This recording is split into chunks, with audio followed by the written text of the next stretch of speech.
Hello guys, welcome to my channel and मैं फिर से लेकर आ गई हूँ माय ब्यास अपडेट का एपिसोड 3। तो चलिए स्टार्ट करते हैं, लेकिन उससे पहले अगर आप मेरे चैनल पर नए हैं तो सब्सक्राइब ज़रूर कर लेना। तो एपिसोड की स्टार्टिंग होती है जहाँ पर जो मिस्टर श्योल होता है वो अपने ड्राइवर या बॉडीगार्ड बोल लो, उससे कहता है कि आप मुझे यहीं पे ड्रॉप कर दीजिए और इसके बाद से आपका ऑफ है तो आप ऑफ ले सकते हैं। फिर वो अपने मन में टीचर के बारे में सोचते हुए कहता है कि क्या उनका छुट्टी हो गया होगा और क्या वो मुझसे पहले पहुंच गया होगा। और यही सोच सोच करके उसका डेस्टिनेशन फाइनली आ जाता है। फिर वो अपने ड्राइवर को देखकर कहता है कि मैं जा रहा हूँ। तो उसका ड्राइवर कहता है कि ठीक है, लेकिन आप याद से मास्क और सब कुछ ले लियो ना, इस बार केयरफुल रहना, क्योंकि पिछली बार जो रूमर्स आ गए थे तो मैं नहीं चाहता कि वो वापस से हो। वहीं हम देखते हैं कि जो मिस्टर ना होता है वो भी वहीं पर जा रहा होता है, वो भी जल्दी जल्दी में टाइम देखते हुए जा रहा होता है और दोनों ही होटल के पास आते हैं। लेकिन सियोल देखता है कि मिस्टर ना दूसरे गेट से जा रहे हैं, तो वो अपने मन में कहता है कि वो क्यों पीछे वाले गेट से जा रहा है और ये फ़ोन पर किससे बात कर रहा है। और फिर से उसे वही फ्लैशबैक याद आता है जब उसने वो बात सुनी थी कि उसे कभी पता नहीं चलेगा इस बारे में, और ये सोच कर के ही उसे थोड़ा अजीब लगता है और वो अपने मन में यही सोचता है कि वो शायद अपने लवर से बात कर रहा होगा, इसीलिए तो उसके चेहरे पर बहुत सारा खुशी है। उसके बाद हम देखते हैं कि दोनों टेबल पर बैठे होते हैं और खाना बहुत अच्छे तरीके से सजाया गया रहता है, बहुत सारा खाना भी रहता है और दोनों एक दूसरे को थोड़ा ऑकवर्डली देख रहे होते हैं, स्पेशली मिस्टर ना। एंड वो फिर से अपने मन में एक फ़ैन को जगा लेता है जो कि बस यही सोच रहा था कि मैंने कभी कभी सोचा ही नहीं था कि मैं मिस्टर सियोल के साथ डिनर भी करूँगा। ये मेरा कभी सपना नहीं था। मेरा सपना था बस उनसे मिलना, उनके साथ फ़ोटोज़ लेना और उनका ऑटोग्राफ लेना। बट ये तो कभी मैंने सोचा ही नहीं था। वो अंदर से इतना ज़्यादा खुश और एक्साइटेड लग रहा था कि उसका दिल जैसे ब्लास्ट होने को है। वो बहुत ज़्यादा एक्साइटेड था, बट फिर भी उसे अपनी फीलिंग्स को कंट्रोल करनी थी, क्योंकि उसे अपना वो वाला चेहरा नहीं दिखाना कि वो एक फ़ैन भी है। और तभी सियोल उससे पूछता है कि मिस्टर ना, आप खाना क्यों नहीं खा रहे? क्या यहाँ पर जितने भी खाने रखे हैं वो आपके पसंद के नहीं हैं? एक्चुअली मैं भी यहाँ पर बहुत कम ही आता हूँ, लेकिन यहाँ पे मेरा मैनेजर आता है तो जिस वजह से मुझे पता है कि यहाँ का फूड अच्छा है। तो ये सुन कर के वो कहता है कि नहीं, ये खाना बहुत अच्छा है, बहुत डिलीशियस है। वो कहता है कि मैं थोड़ा-सा नर्वस हूँ बस। वो एक्चुअली मेरे लिए थोड़ा-सा मुश्किल है, क्योंकि मैं पहली बार किसी के सामने बैठकर खाऊँगा तो ये थोड़ा अनकम्फ़र्टेबल होगा। ये सुन कर के सियोल कहता है, ओह माय गॉड! आप सच में ऐसा स्ट्रेट फॉरवर्ड जवाब दे सकते हैं, मतलब थोड़ा-सा रूड है लेकिन। अम, और तभी नाइजुन को भी एहसास होता है कि उसने क्या बोला। फिर वो अपने मन में सोचता है कि मुझे सोच समझ कर ही बोलना चाहिए था। क्यों मैं ऐसे एकदम से पागल हो जाता हूँ मिस्टर शॉल के सामने और कुछ भी बक दे रहा हूँ। मेरा इंप्रेशन ही ख़राब हो जाएगा मेरे ब्यास के सामने। और क्या हो अगर वो मुझे गलत समझ ले कि मैं सच में बहुत ज़्यादा रूड हूँ, पर मैं उन्हें हर्ट नहीं करना चाहता था। Oh my God! मैंने ये क्या कर दिया? और तभी सियोल कहता है, वैसे हम लोग यहाँ पर इसलिए आए हैं ताकि हम एक दूसरे के क्लोज आ सके। ये सुन कर के ना कहता है कि क्या?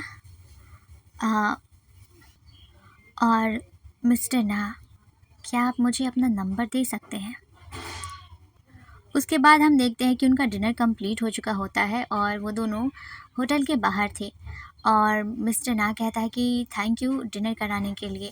उसके बाद फिर से यहाँ पर मिस्टर ना अपने मन में सोचता है कि मिस्टर सियोल मेरे सामने थे और मैं ठीक से खा भी नहीं पाया, पर मुझे क्या फ़र्क पड़ता है, मुझे तो बस उनके साथ बैठकर खाने को मिला, इस बात की मुझे खुशी है।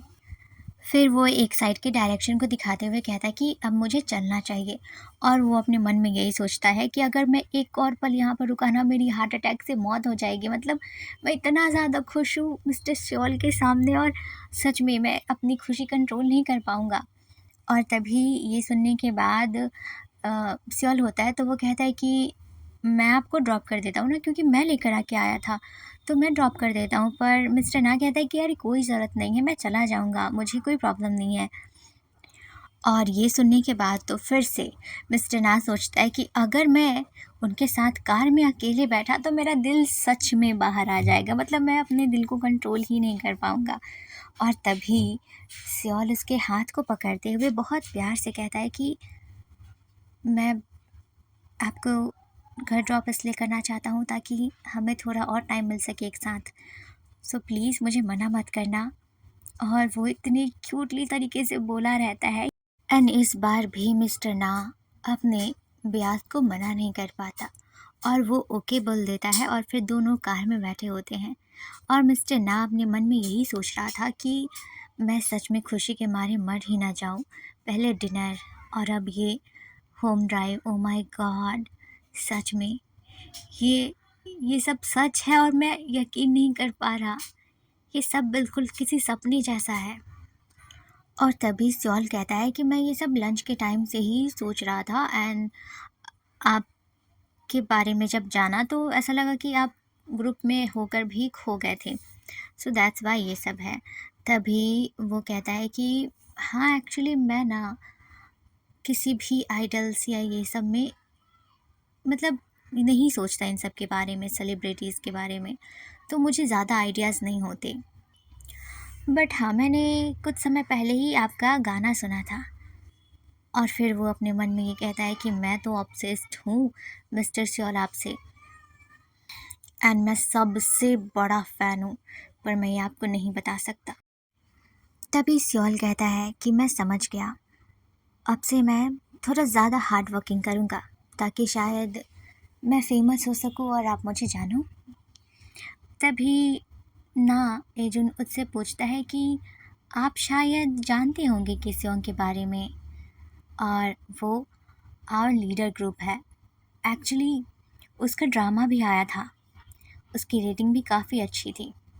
ये सुन कर के तो जो सियोल होता है वो अपनी तीखी नज़रों से उसे देखते हुए कहता है एक्चुअली मैं ड्रामास नहीं देखता ज़्यादा। एंड उसके बाद फाइनली नाइज उनका अपार्टमेंट आ जाता है। वो कार से उतर करके उसे थैंक यू बोलता है, डिनर के लिए भी और ड्राइव के लिए भी। वहीं मिस्टर सियोल भी उसे अच्छे से घर जाने को कहता है और अपने मन में वो ये भी सोचता है कि हम अच्छे से साथ में काम करेंगे, आपके साथ मुझे और थोड़ा टाइम बिताना है। वहीं मिस्टर ना अपने मन में सोच रहा होता है कि काश मैं एक पिक्चर ले लेता सियोल के साथ।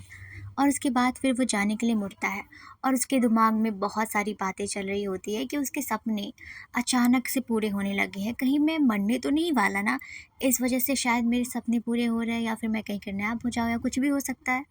नहीं, मैं इतनी जल्दी मरना नहीं चाहता। और तभी पीछे से कोई उसके कंधे पर हाथ रखता है। बेचारा डर के मारे अपना बैग उसके चेहरे पर मार देता है और वो और कोई नहीं बल्कि केस्योंग ही होता है। वहीं दूसरी ओर सियोल कार में बैठे जा रहा होता है और उसके दिमाग में बस वही केस्योंग की बातें चल रही होती है, मतलब जब मिस्टर ना केस्योंग से बात किया रहता है। और ये सब सोच सोच करके वो अपने मन में कहता है कि वैसे अगर मैं बेवकूफ़ होने का नाटक करूँ तो इसमें कुछ गलत भी नहीं है, तो फिर ये गेम जैसा चल रहा है वैसा ही चलने देते हैं। और एपिसोड 3 यहीं पे ख़त्म होता है। एंड थैंक यू गाइस कि आप लोग इसे पसंद कर रहे हो, तो मेरी जो उम्मीद है वो बढ़ रही है, तो प्लीज़ इसे खोने मत देना। एंड मैं ट्राई करूँगी कि मैं डेली इसके एपिसोड्स डाल दूँ। वैसे तो ये मांगा बहुत छोटा है, तो प्लीज़ गाइस आप लोग भी मुझे कोई शॉर्ट मांगा, लेकिन ज़्यादा रोमांटिक नहीं, सॉफ्ट हो तो मैं कर दूँगी उसका एक्सप्लेन। तो उस टाइप का कुछ हो तो मुझे नाम मेंशन कर देना ताकि मैं उसे सर्च करके पढ़ लूँ और फिर उसको एक्सप्लेन करूँ, या फिर मैं अपने से भी देखती हूँ। वैसे एक और मांगा है सीक्रेट रिलेशनशिप, और इसकी सीरीज़ भी आ चुकी है बहुत पहले, कोरियन ड्रामा। तो अगर आप लोग चाहो तो मैं उसका भी एक्सप्लेन कर सकती हूँ, लेकिन उसके लिए कमेंट चाहिए मुझे। अगर कमेंट नहीं आएगा तो मैं उसे एक्सप्लेन नहीं करूँगी। ओके, सो प्लीज़ मुझे कमेंट में बता देना। मिलते हैं नेक्स्ट एपिसोड में। Bye bye. And thank you so much इतना सपोर्ट करने के लिए। आप लोग सच में बहुत सपोर्टिव हो। मेरे तीनों चैनल पे थोड़ा बहुत सपोर्ट मिलता है तो मुझे खुशी मिलती है। सो मिलते हैं।